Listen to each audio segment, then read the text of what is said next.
Hi, so today we're going to be doing a question on investment property.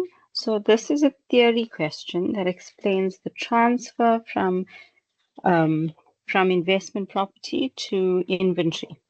Okay, so it's from a past test paper. Leo Limited holds various apartment blocks as investment property.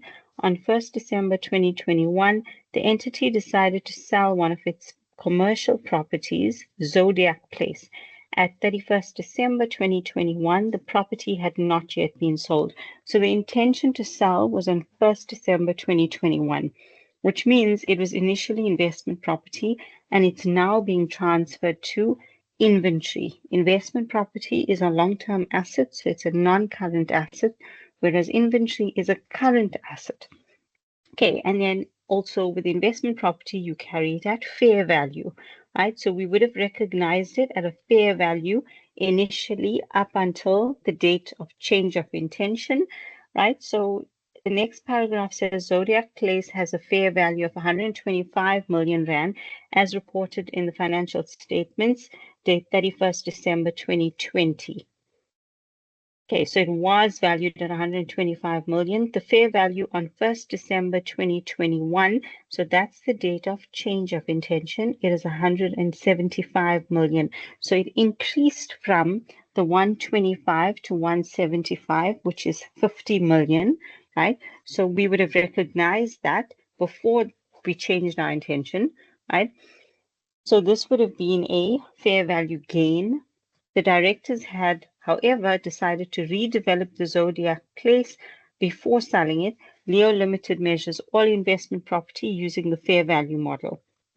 Okay, so this was the required for the question. In relation to the information contained under the heading Leo Limited, discuss with the reasons how Zodiac Place should be classified in the financial statements of Leo Limited for the financial year end to 31st December 2021.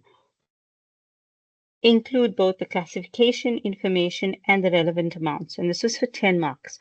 So quite often students in the exams or tests or assignments for that matter, you don't know how much to talk about for 10 marks. So you need 10 valid points for 10 marks, but to be on the safe side, just give a little more in case you gave something that you're not going to get a mark for, right? So I would say just give like 12 to 15 points if you can.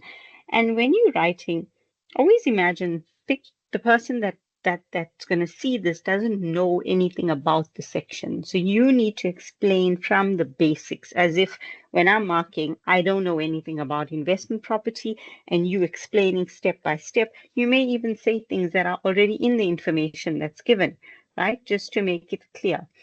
So this is what your solution should look like. Okay, Zodiac Place was previously held as investment property, and the decision to sell represents a change of intention. So you would have got 1 mark just for saying that, right? That it was initially investment property, and when they decided to sell, it was a change of intention. The entity should therefore classify Zodiac Place as investment property up until 1st December 2021. So that was the date of change of intention. And then at this date, reclassify the building as inventory due to their decision to sell. Right. So you would have got another 4 marks for saying this whole paragraph, right? So you're just explaining to the reader that initially it was investment property up until the date of change of intention, which is 1st December 2021. Then on that date, when they reclassified, it became inventory because they decided they wanted to sell it. Prior to the reclassification, the building would have been carried at its fair value of 125 million. So because it was investment property, it's carried at fair value, which was 125. And then on the date of change of intention, the asset would have been remeasured to the new fair value now of 175 million, and the 50 million fair value gain would have to be recognized in profit and loss. Then again, you would have got another 3, 4, 5 marks for this part, right? Another 5 marks here. Zodiac Place will then be transferred out of non-current assets because remember, investment property is a non-current asset. So it's going out of investment property, out of non-current assets, and will be presented as a current asset inventory. And then you'd have to say the date on the statement of financial position for the year ended 31st December 2021. And you would have got another 4 marks for that, right? And it'll be at a value of 175 million.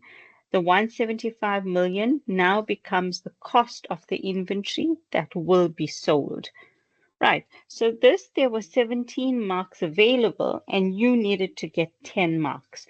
So I want you to understand how to answer theory question. Guys, please don't leave out the theory questions. There's a lot of people in the exams that just decide to leave out the theory questions because they don't know what to talk about and they see 10 marks and they feel a bit flustered, right? So please don't leave it out. You're getting marks just for even putting things from the required. They decided to sell it on a certain date. It was a change of intention. And the question even told you that initially it was investment property. So you just have to say that again. It was investment property, change of intention, now becomes inventory. It was a non-current asset. It now becomes a current asset.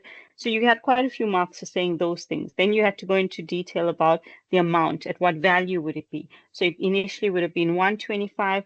On the date of change of intention, it went to 175. There was a 50 million fair value gain. And the 175 would now be the cost of your inventory on the year end date. All right, so that's the end of this recording. I hope that was useful.